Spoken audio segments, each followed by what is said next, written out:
Hey everyone, we're here today taking a look at the new Fright features Slimer from Hasbro's Ghostbusters Afterlife toy line.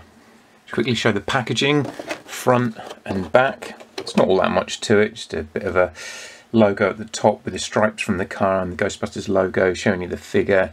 A little synopsis about Slimer being a floating green ghost. There's some really nice artwork down the bottom here though.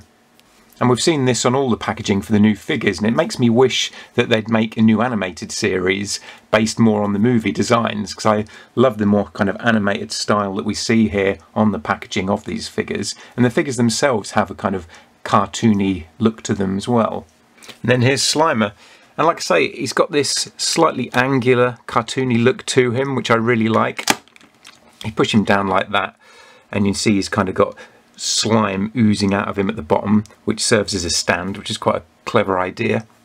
And quite nice sculpting. I like his long fingers and the way they're pointing out, kind of very long slender fingers there, and his teeth jutting out at the bottom too. Some really nice sculpting work on this. I mean, it's not all that intricately detailed, but it looks good for what it is, as a kind of cartoony version of the movie Slimer.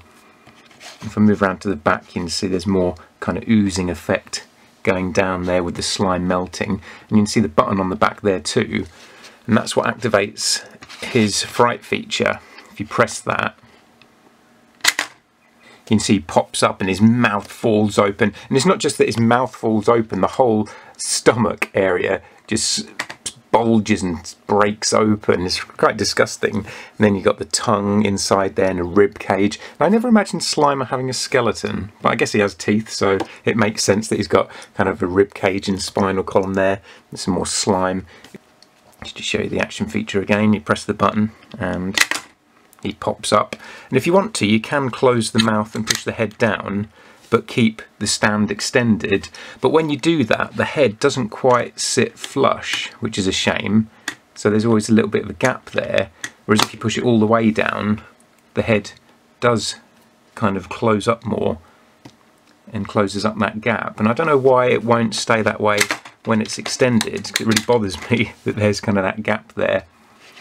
But also, because his arms are tied into the action feature, where his arms kind of spring up, that means that when the action feature is closed up, the arms are just loose. There's no friction there, so you can't sort of pose him with his arms up like that, because they just flop back down, which is a shame. Because it really means that outside of the action feature, there's not much you can really do with this.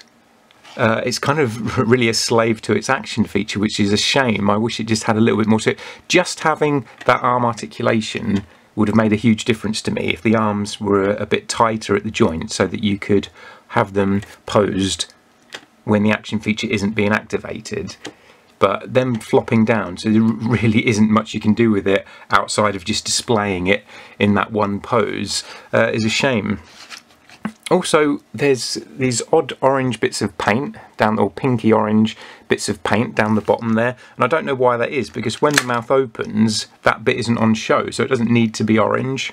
It's only a very minor thing, but it's just something that kind of bothered me as well, because it's completely unnecessary to have those little orange bits there. And from what I've seen, all of the Slimers have that. It's not just my one, where the paint just seems to have been overly applied on that joint, but it's only visible when his mouth is closed, when it should be green. When it's open, this bit here covers it anyway. A bit more of a close-up look at the detailing. It's got these kind of wonky teeth juttering out at the bottom. You can just see his tongue in there as well. You can see it's kind of more angular with his cheeks and his head and everything to give it that animated design.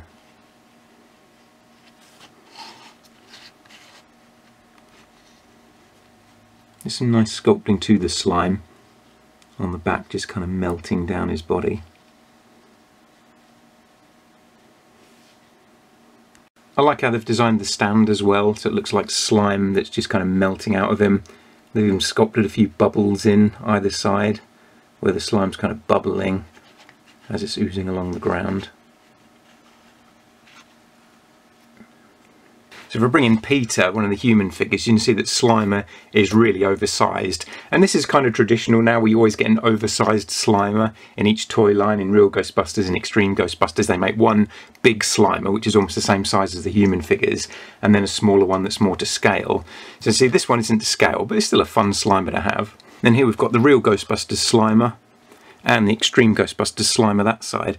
And the Extreme Ghostbusters Slimer has a kind of a slime stand underneath it as well, much like this new one. Though it's done a lot better with the new ones. I really like how it looks like the slime is oozing out of the bottom there and dripping down and kind of oozing over the floor. Whereas on the Extreme Ghostbusters one, it's this kind of big clumsy contraption because it makes the Slimer spin around. But that's got a bit of a cartoony design to it as well, like this new one. But this new one's more stylised than the Extreme. And then the original Real Ghostbusters Slimer there as well. And here's the Slimer from the 2016 toy line from Mattel, and this is my favourite Slimer. I'd say it's the most kind of movie accurate looking, but it's also got a really fun action feature.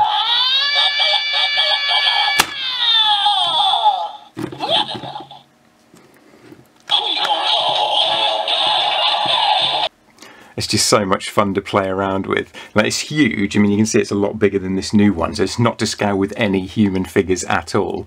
But it's just such a great Slimer to have out on display, especially around Halloween time. And just every now and then I love to pull his tongue and hear him screeching.